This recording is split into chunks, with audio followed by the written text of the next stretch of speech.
Steve-O. Uh, Big Q, what up, boy? What up, Kev? Hey, man. The Bears and the Bulls. The sky. You know, we gonna talk about it right after the intro.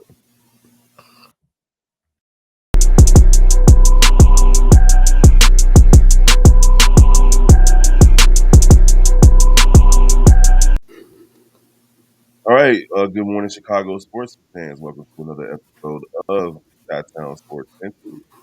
We are the voice of the fan. The boy Big Kev, Steve-O, and Q in the building. And it's a rough one, fellas. I'm not gonna even front. I am not pleased with what occurred yesterday with the Chicago Bears versus the Green Bay Packers in Soldier Field.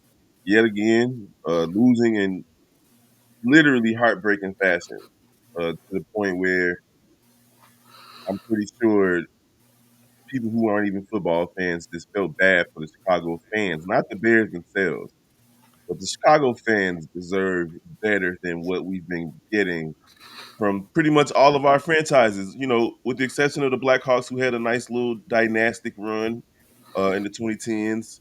Uh, the White Sox have only won one World Series in 100 plus years. The Cubs have only won one World Series in 100 plus years, with the exception of the Michael Jordan era. The Chicago Bulls have been ass pretty much their entire existence, minus the Michael Jordan years.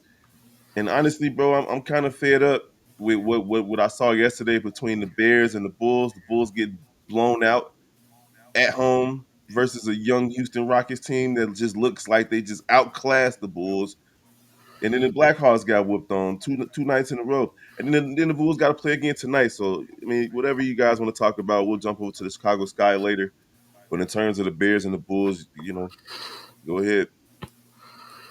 I mean, it's just one of those days where you just, just everything that could possibly go wrong went wrong. Like it. Honestly, I don't know if I wish the Bears would have lost in a blowout. Like there would be no hope. At least, like I literally for a second thought we easily had this one. We finally did it. All of the years of losing, it was over. I was excited, and to just get crushed like that at the end, it's one of those things that you just hate to have as a fan. And I mean, the Bulls are just the Bulls. They came out the way they always do. They have no plan of how to actually play basketball. They keep getting blown out by teams who actually give effort. And once again, we saw Pat last game get put at point forward. He looked great. And then Billy was like, we're not going to do that anymore. It worked, and let's just stop doing it. So I don't know anymore. It just, at this point, I feel like moving to Milwaukee. And then like the Bucks getting whipped on too, but go ahead, Steve-O. we just both our teams are just organizational failures. There's just no ifs, ands, or buts around it. They. I don't know what happened to the culture of this city or the sports city. We was known as a sports city, people that love sports, people that's trying to win. And in the past 10 years, I don't know where that's gone. Like Bears is just like you said. I would have way rather get blown out than to lose under that fashion because it just at some point you just get to a point. Even in the live, I'm saying I'm like, there's no way we're gonna win this game. It's just something stupid always happens, and something stupid did happen. Yeah, we got an argument. You can talk about the kick. You can talk about players doing right. You can talk about the coaches. The problem is it's a problem, and we ain't fix it. Same thing with the Bulls. We ain't trying to fix nothing. We just steady trying to put band-aids on a boat that's constantly sinking. hmm And that's really what it is. You just try. You're never really trying to fix the problem. You're not trying to get rid of the cancer. You're not trying to find the biggest hole in the boat. You're just trying to patch it up to get us to where we trying to go. But you don't realize that never works. We never try to get where we trying to go. Trying to piece together and fix up something that's already fucking broken. This organization from top to bottom on the Bears is broken. I don't care what nobody says. I don't care what Flus has done. You did all these things to get to this point where now your words is to take over the North. You ain't taking over shit. You're not taking over shit because you constantly keep doubling down on this stupid ass head coach hire that you made. You done made two. You done went through two staffs already. Both of these staffs suck. Now, I will say that there was a bright spot yesterday for the Chicago Bears. Even in the loss, even when C Dub was clamoring, begging them to go for more yards, and they didn't. I ain't gonna even lie. I felt like 46 yards was doable. And it was they 46 yards in Soldier Field ain't never doable. I don't care what but nobody I'm just says. saying, like when they decided in the real time, it was like, okay, well, they don't want to make no mistakes. I get it, but when it got blocked, I definitely understood where C Dub was coming from. If you guys missed the live call yesterday, if you feel like going through that torture, go ahead and watch it. It was on Yeah, the Chicago post Bears game. Central. But Thomas Brown, he looked like a competent play caller for the most part. There were a couple of miscues out there. There were a couple of times where, the biggest mistake I think they made in terms of not taking advantage of what they had going was in that fourth quarter drive where they had the ball for 6 minutes and they kind of stalled at midfield. Uh, he should have ran the ball on second down instead of passing it on second down when it kept the clock running. But instead of Should have keeping the ran on clock first down running, too. he did run on first down. That's why the clock was still going. But then they passed on second down and stopped the clock, and then the drive stalled. I think we needed points in that situation. Even though we were up, they ended up giving up the touchdown on the very next drive on a crazy catch. It just seems like whenever we play the Packers, not just other teams, because things like this happens versus other teams too, but it's with the Packers, bro. That it just makes it, Psychological. yeah. It's like you can't get over that hump. And the second they didn't get points on that drive, we all started to see what was going to happen. We knew it was going to be another chapter of another comeback for the Packers, and it just sucks because now it's becoming a generational thing because none of these players have beaten, none of these coaching staff, none of these players have beaten the Packers, and it just sucked. Like from a mental health perspective, it was rough yesterday. I'm sure people went to sleep, people got drunk, people. I literally started folding clothes after like immediately. I was like, I'm not doing this post game. I've been called out by people for allowing myself to slip into a mode of profanity, and that's not who I am. I don't want to be just cursing and being out of sorts. But so I didn't do the post game because I'm tired of this team just in general. I don't even got to say why I'm tired of it because you can pick any reason. Just tired of them. Watching that Bulls game last night was crazy because you just kept like every time it looked like they were gonna keep up with these guys, especially in the first half, it was like, okay, we go down and hit a three, and then basically before the ball even finished coming out of the net, Houston was back down the court scoring. We get a layup, they didn't got a layup before we could even process that we got a layup. We hit a three, they got a three before we can even process getting a three. They let Fred Van Vliet, who ain't been on nothing since he been in Houston, destroy them. I mean, Josh Giddey, from a defensive standpoint, is just a cone. Mike Tyson got better defense than Josh Giddey at 58 years old. It was embarrassing to watch them just get ran out the gym. The final score, that's twice in a row that they gave up 140, right? Because Cleveland put up 140. How many times have the Bulls given up 40 points in a quarter this season? I mean, I done lost count already. So, like, we got I got a homie that's trying to cape for Billy Donovan of all people. Like he likes Billy Donovan, and I'm like, dude, why are you talking to me about Billy Donovan? Like he like, well, he unlocked Shea Gilgeous. No, he didn't. That was Chris Paul. Like that was the Chris Paul effect. That didn't have nothing to do with Billy Donovan. That was also just Shea. Right. I was about to say that was just a lot. It Like, was hints of Shea in Clippers. It was just a lot of people in front of him. Right. Like, stop it, bro. Like, you want to say that Billy Donovan is because he was mad because he was talking about this after the Bulls beat the Knicks, in which they got lucky because Brunson shot literally went 90% into the basket and came out. He's like, yeah, they beat Tom Thibodeau's deep man.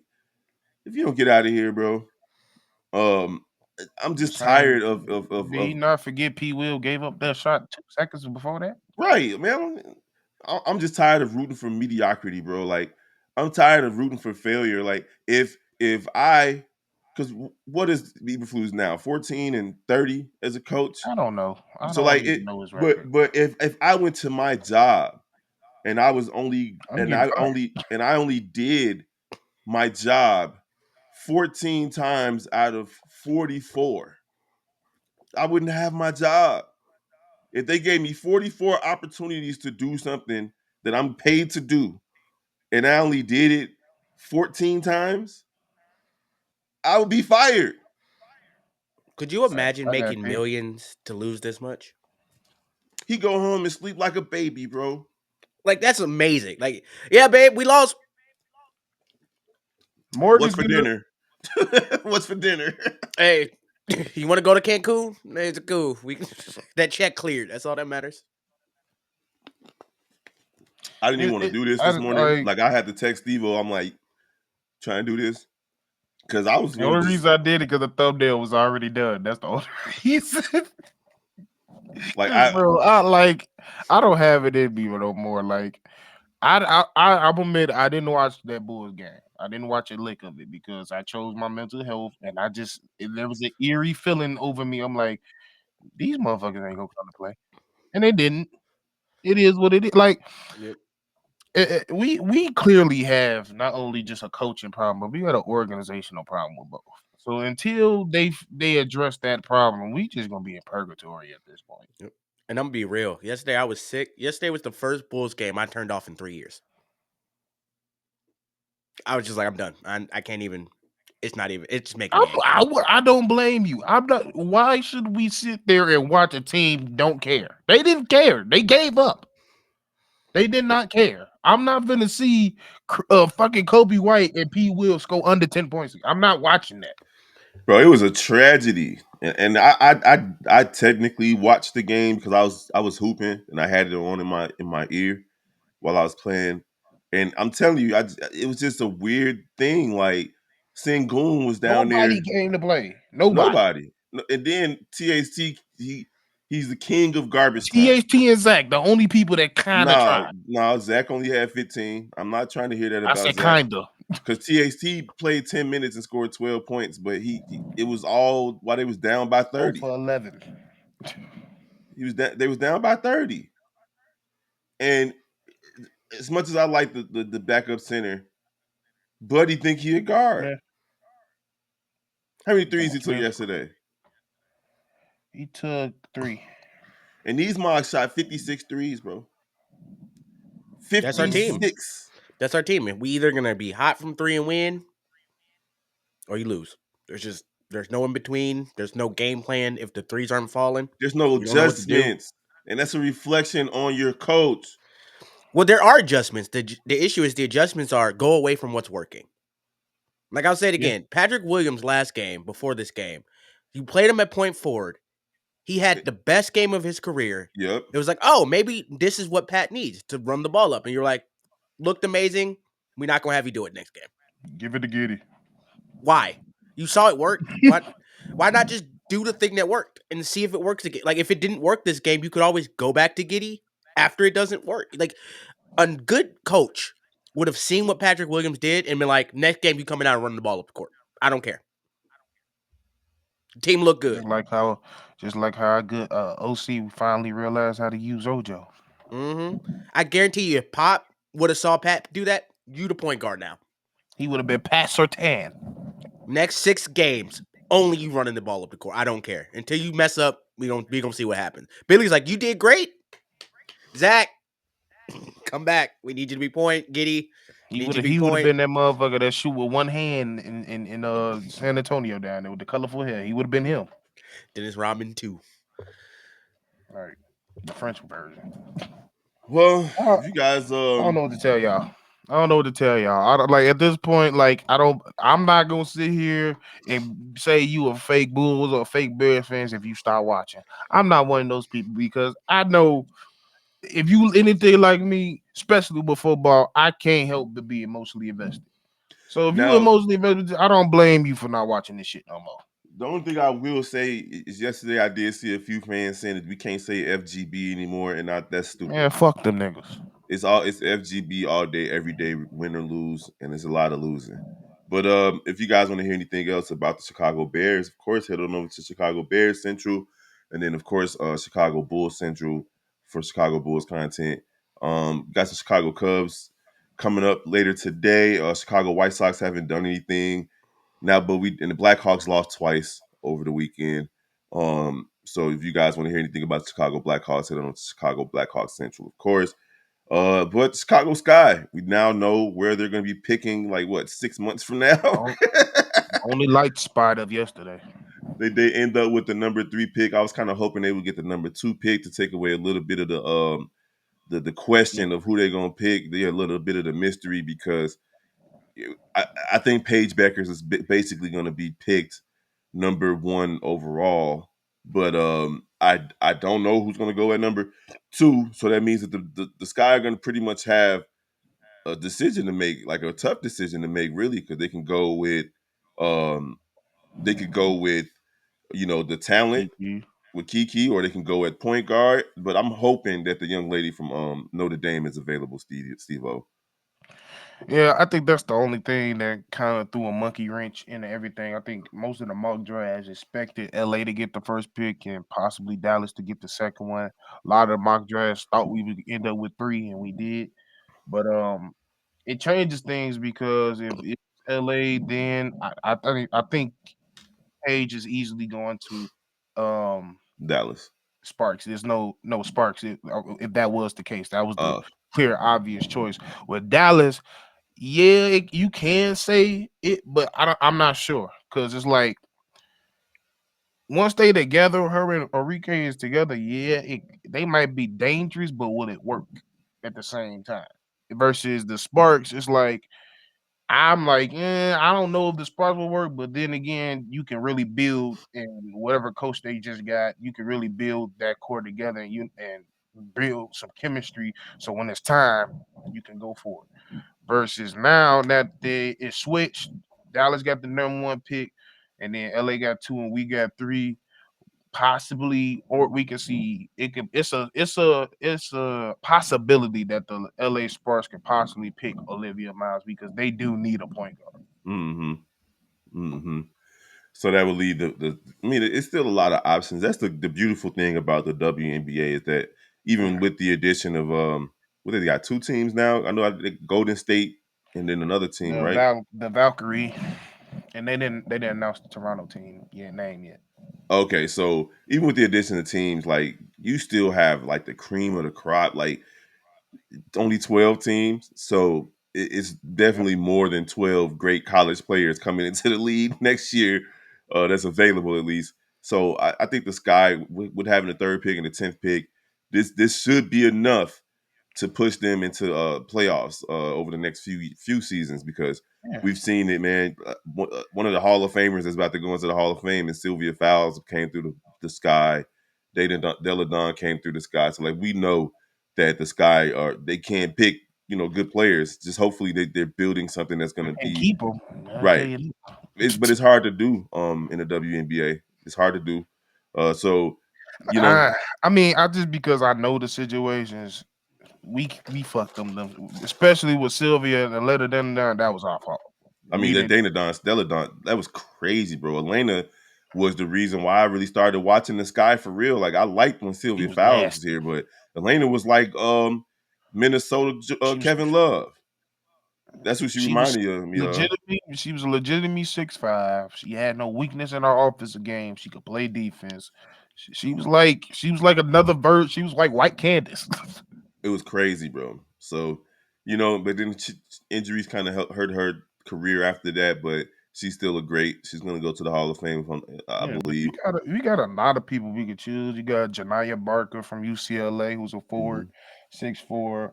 You got Anissa Morrow, Angel teammate from last year, who's down at LSU, who's a forward, undersized forward, but she can kind of play that three if you need her to. You also, like Mhm. I said, Izzy Flood out of UConn, as well as it's a girl out of France. Yeah, I saw that too. She's nice, 6'6" center. Even though I don't think, and then I think another person we all looking for is Sertron from Notre Dame. She's a guard out of Notre Dame. That's somebody else, but I think if we was to get her, that's probably something we use in our 10th pick. But yeah, like you said, there's a lot of options with this draft. Yeah. Yeah, so for if you missed the yesterday's live call of the draft lottery, you go ahead and rewatch that on Chicago Sky Central, and then of course all news and analysis over there on Chicago Sky Central, man. And then we still have NBA Central and the Shot Bulls podcast as part of the family. So if you guys aren't following all the pages, you just a hater. Why you lurking? All right, man. That's it, man. It was tough to do this morning. I don't know, man. Like I'm just tired of watching the Bears. The Bulls, we knew that this is how it was going to be for the Bulls, but the Bears came into this season with so much hype, and again, we already know what's going to happen because this is even with all this said and done, this is only their sixth loss of the season, right? So it's like it's one of those things where you know they're going to figure some stuff out and end up 6-6 and right back in the mix in the conversation and yada yada yada. That's what the Bears do, and I'm tired of it. I'm tired of it. I'm tired of it. So, y'all got anything else to say to the people? Pray. I don't No. think we prayed and it didn't work at this point. I don't think God. Hey, Steve, I thought it was gonna work, bro. I'm like, oh man, the prayer actually working. God was like, psych. That's the goal. That's the faith. You gotta keep praying, even if it don't work. Bro. It was, but we did have fun. I'm not gonna front. It was a fun game to call. Up until that last second, like And I will say, I was very happy to see Caleb not look like trash. yeah, That's yeah. there's one bright side. The Caleb offense looked like didn't look like trash. Caleb looked like he learned to hit a damn check down. Yeah, That's And run. who run. knew He that used all his you had to do legs. was have a conversation and go hit the check down, and he'd go, Hit the okay, check down and run if you got to. just Yeah, I'm all pretty you gotta sure do. that was like the brunts of his conversation was like, That literally makes me "Are feel you like effing?" Shane just told him stand there. He Just like, did, bro. just don't move. It's not and it's not even just him. It's a fluke thing because he did it with the last quarterback. I feel like I'm getting overcoached. What was he doing? Just hanging in the pocket, holding the ball. But he can't decipher the defense. Same shit y'all was saying for Caleb. Oh, he's having trouble reading it. No, they're telling him to hang in the pocket. They're telling him not to be Caleb. Look, he came out and Thomas showed Brown us. came out and told you be Caleb, and that's what he played like. Thomas Caleb. Brown showed us that he improved a lot of what Shane was not doing right. Caleb was hitting checkdowns. We got a screen from DJ Moore that worked. Like, like people were running Cole across the Kmet middle. touched the ball more than he ever had in 3 weeks, including DJ Moore. We had 70 yards rushing from our quarterback, running back, and Rojo was getting used. yeah. So that's why you got like a still small glimmer of hope, at least that this team is going to look competent going forward from an offensive standpoint. But at the end of the day, Detroit about to run the NFC North, bro. Like they putting up 50 on people routinely now. Gee, crazy workout that's going on in Detroit. It's like having cancer and you beat it, you get win in remission for the third time, knowing damn well it's a good chance it might come back again. That's how I feel. Yeah, yeah, man. And you look at Harbaugh last night; they were in the same position No, with, I don't with want to talk Cincinnati. They had the ball with 26 seconds left, and instead of just settling for the about field goal, they ran the ball, and guess what? It turned I into a don't want to touchdown. talk about it. So I it don't want to is. talk about it. Could have had him as a coach. Oh, also we shouldn't have went for two. I mean, at the You're playing time the it made Packers. You're it, playing but the it, Packers. Take the but points. it made sense. Every coach in the league would have went for two right there, so I can't blame them for that to try to go up Yeah, I 7. ain't tripping on that. Yeah, but I again, the nail in the coffin was when they didn't. I mean, obviously not go for more yards for the field goal, but when they didn't get points He on that coached like that a pussy. that drive. Yeah, like I mean, yeah, that's what we do. you didn't get points on that drive. And then also the drive that when they went for it and picked up another set of downs, but they still had to settle for a field goal. Like you can nitpick, but at the end of the day, Eberflus always coaches scared at the end of the game, whether it's defensively or offensively, and it has cost the Bears dearly, and it cost Bears fans because again, the team is the team. Like they fine, they're millionaires, but the fans deserve better. Yeah. Like we all deserve better than what we've been receiving from the Chicago Bears, and it's generational now. Like my sons, they know real pain. My 6-year-old came downstairs and he Are was you serious? yes, he came and he couldn't believe it at 6 years. Are you kidding me? Like this dude, he's already getting Bear speak in his life, and it's sad. Bro, that was the I don't give a hardest damn second for half right of now. work I've ever had. After watching that block, having to know I had like 6 more hours of work, I was like, I'm fucking done.